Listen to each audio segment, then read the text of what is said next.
What up? It's Wall Street back again, ready to talk about the NBA with all of you fine people. And today I want to talk about Big Yoke, Nikola Jokic, who is quite literally rewriting NBA history. And I am frankly left speechless watching games that he plays because it is just, I have never seen anything quite like it. And we've had great players that fill up the stat sheet. I mean, one of them is his teammate in Russell Westbrook, LeBron James. There's plenty of guys over the years that, especially in the modern NBA, like if I was going all the way back, Oscar Robertson, obviously, but there's plenty of guys in the league in the modern era who have filled the stat sheet, but it's different with Nikola Jokic. So today, Nikola Jokic and Shai Gilgeous-Alexander met in Oklahoma City for an early Sunday matinee game on ABC. Shout out NBA on ABC/ESPN. Always a great vibe on Sundays. But Nikola Jokic, did not play as incredibly as he has been, but, nonetheless, still, really did play well. Played 41 minutes, 13 rebounds, 24 points, 9 assists, 3 blocks. He went 2 for 10 from 3.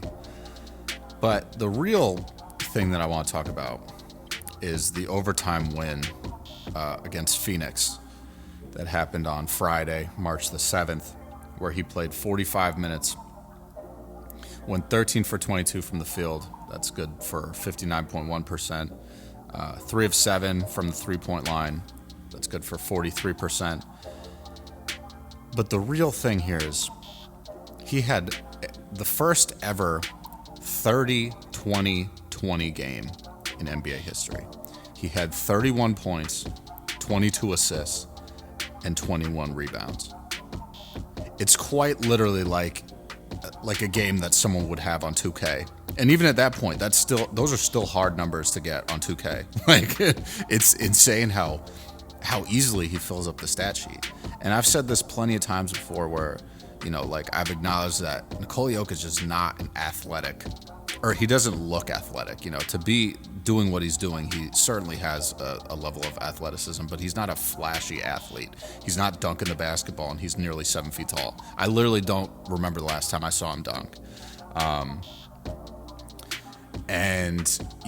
It's just, again, I don't know how he is so good at doing this. So that's one little piece of history right there. He recorded the first ever 30-20-20 game. Okay. In addition to this, which just solidifies how amazing of a season he's having, he is on pace to become the only player in NBA history to finish top 3 in points per game, assists per game, and rebounds per game. Just think about that. It's hard already for a lot of players. Think about point guards, for example, right? Trae Young averages a ton of assists, but he's not in the top 3 for scoring. He's in the top 3 for assists. It's very hard to just get 2 of them. To get 3 is unheard of, hence why this has never happened before. But he's averaging 28.9 points per game, which is good for 3rd overall. 12.9 rebounds per game, which is good for 3rd overall. And then 10.6 assists per game, which is good for 2nd overall. Not to mention he's shooting nearly 58% from the field and is shooting a career-high percentage from three-point range. It's insane. He's top 10 in the league in three-point percentage, 43.9%. on 4.4 attempts per game, which is the most attempts he's taken from 3 per game in his career. But, I said this in my last video, when I was talking about who's more likely to win MVP, SGA or Jokic. And I really don't know how the voting is going to go. But in my opinion, just over the past couple of weeks, I would be appalled if they did not vote Jokic for MVP, just personally. And that's not taking anything away from Shai. I think Shai's an amazing player. He really honestly reminds me a lot of Kobe Bryant. And he's going to win MVP one day. But I think the fact that Jokic is having his best season ever as a pro and has already won the MVP 3 other times, it just wouldn't make sense if he doesn't win MVP this year. You know what I mean? It just doesn't add up to me. And I think a lot of voters are going to, put that in the back of their minds and be like, yeah, that does make sense. Like, he should probably be MVP if this is the best season he's having. He's already won the award 3 times. And again, not taking anything away from Shea. I was debating this in that same video where I was talking about who's going to win MVP. And I think I've come to the conclusion. I was wondering, which of their 2 teams will do better if you remove both of their stars, right? So, like, basically, are the Thunder better without Shea than the Nuggets are without Jokic? And I think now that's like a resounding yes. Like, the OKC Thunder are certainly a better team. That's going to sound weird. I was about to say they're a better team without Shea. That's not what I mean. If you took both those guys off their teams, the Oklahoma City Thunder are still a way better team than the Denver Nuggets, right? Plain and simple. So, in my mind, it really does play into the idea of who's going to win the MVP, because at that point, it's like Jokic is clearly so much more valuable to his team that, that really is what the award is, right? You take Shea off of the Thunder, and I think, they're definitely not, a number 1 seed team, but can they still make the playoffs? I would imagine. Will the Nuggets still make the playoffs if they don't have Jokic? I really don't think so. That's just my general opinion. But this guy, Jokic, is like rewriting NBA history. Like, I think it's changing how a lot of guys play. Even in the college game, there's this guy, Danny Wolf, on Michigan, who's probably going to enter in the draft this year. And I see a lot of Jokic's game in him. And I don't think that's a coincidence. I think people, that are now coming up in the, high school to college circuit, they're watching guys like this because they're not necessarily flashy, but they get it done, and they get it done really well, and then some. It's incredible. But I've just been amazed these past couple of weeks. And not to mention, LeBron probably should be getting MVP votes too, okay? The Lakers are performing amazingly, and they have not had Anthony Davis for a lot of that time. And, it's really just, the fact that LeBron's doing this type of stuff at age 40 and the Lakers are as good as they are, it's incredible. But again, he should get votes. He probably will not win the award. I don't think he's had a better season than Shea or Jokic. But again, it's just, Jokic is incredible, dude. I'm not trying to glaze right now, but normally when you see stuff like this, when we saw Russell Westbrook do this, when he had his triple-double seasons, he had one with OKC and then he had one when he was with the Wizards. Shout out DC.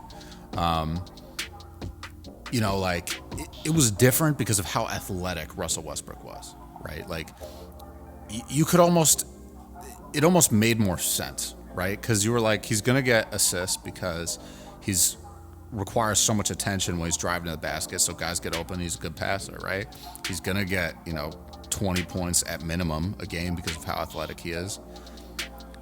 And the rebounds, you're he's going to get rebounds because he's playing hard every possession, right? With Jokic, he's getting triple doubles, but it isn't. It's not some mind-boggling thing. It's just you check in at the end of the game and you're wow, this dude has 18 points, 15 rebounds, and 8 assists, 9 assists, 12 assists. It doesn't matter. It's crazy. It's crazy. And I think I mentioned this in my other video too, where it's the commentators the other day were talking about how he plays water polo, or how he used to play water polo. I don't know if he still does, but you can kind of see that translate into, his game, because, he'll have those tap passes. He holds the ball above his head. That's another thing. On the 3-point shooting and just jump shooting in general, he might have the most unblockable jump shot in the NBA, because he cocks that whole thing back and launches it, which normally you'd be that's probably not a good way to shoot, but it works. And he's, shooting the best best percentages of his career, basically. So, keep doing you, yo. But, I think it would be kind of crazy to me if he did not win MVP. As good as Shea is and as good of a season as he's having, I still think what Jokic is doing is more incredible, honestly. Shea is very consistent in what he does, and he's going to continue to develop and be a good player in this league. But I just think if I had to decide right now who I'm giving the MVP to, it's Jokic. Even though Shea is still ahead of him in the in the ratings and the standings, or the odds, I should say. Shea is like negative 200 something. I think Jokic is like plus 200 something, and then everyone after that is like plus 50,000. Like, it's a very, very concentrated two-man race at this point, as it should be.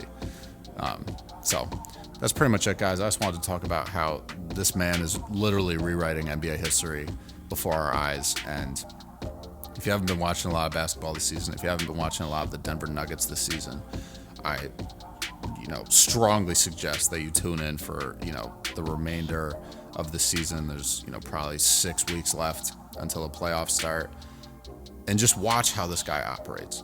Watch a full Denver Nuggets game from start to finish and just watch how he plays. It's quite literally like poetry in motion.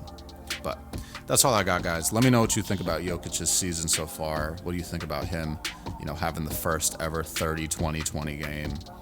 What do you think about him possibly becoming the first player to ever be, top 3 in points, rebounds, and assists for an entire season? Let me know. I want to talk. Let's discuss the league. But without further ado, guys, I'm going to let you go. Take it easy. Stay safe. Stay humble. Handle business. Stand on business. Peace out.